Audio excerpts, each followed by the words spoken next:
আমাকে ডেকেছেন আব্বা হুজুর? হ্যাঁ মা, আমি তোমাকে ডেকেছি মা, তোমাকে ডেকেছি। বলুন আব্বা হুজুর। কবিরাজ সাহেব এসেছে তোমার চিকিৎসা করার জন্য। আব্বা হুজুর, আমার তো কোনো অসুখ হয়নি আব্বা হুজুর।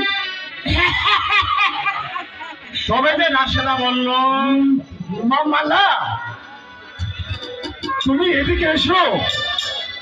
আমি আমি পরীক্ষা নিরীক্ষা করে দেখবার রয়েছি তোমার গোতরে কোনো অসুখ বিসুখ আছে কিনা। চাপো না কবিরাজ সাহেব, আপনি অনুমতি দিলে না মানাকে আমি একটু পরীক্ষা নিরীক্ষা করে দেখতাম। ঠিক আছে কবিরাজ সাহেব, আপনাকে পরীক্ষা করার জন্যই তো আমার শাহী দরবার এনেছি। আপনি মালার চিকিৎসার ব্যবস্থা করুন, আমরা দরবার থেকে ঘুরে আসি। আমার সঙ্গে মালা। কবিরাজ সাহেব, ও কবিরাজ সাহেব, বলো বলো, আপনি আমাকে চিকিৎসা করবেন?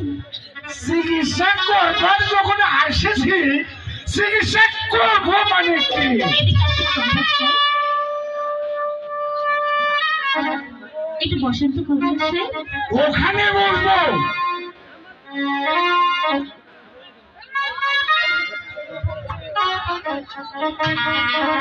আমাকে চিকিৎসা করবেন?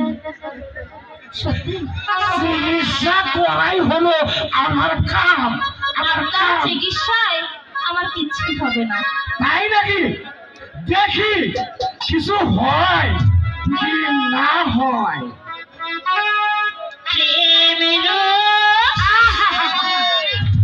কঠিন রোগ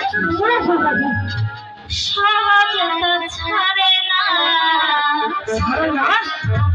কোনো ডাক্তারি না রোগী ওষুধ দিতে পারে না। তাই নাকি?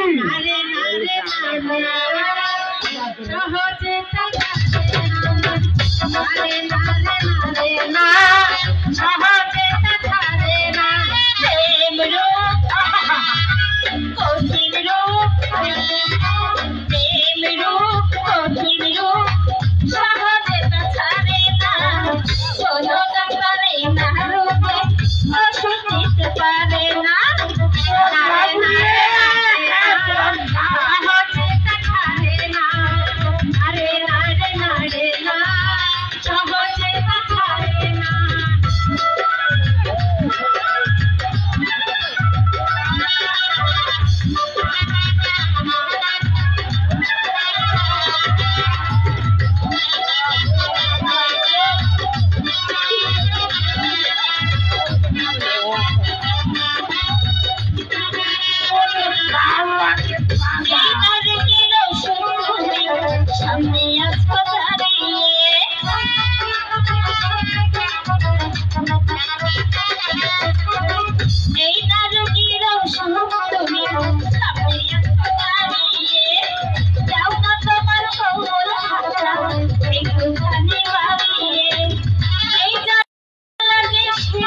করতে গিয়েছি এত বড় অবদা তোমরা দুজন নিজেদেরকে এত গর্ভবতী মনে করো না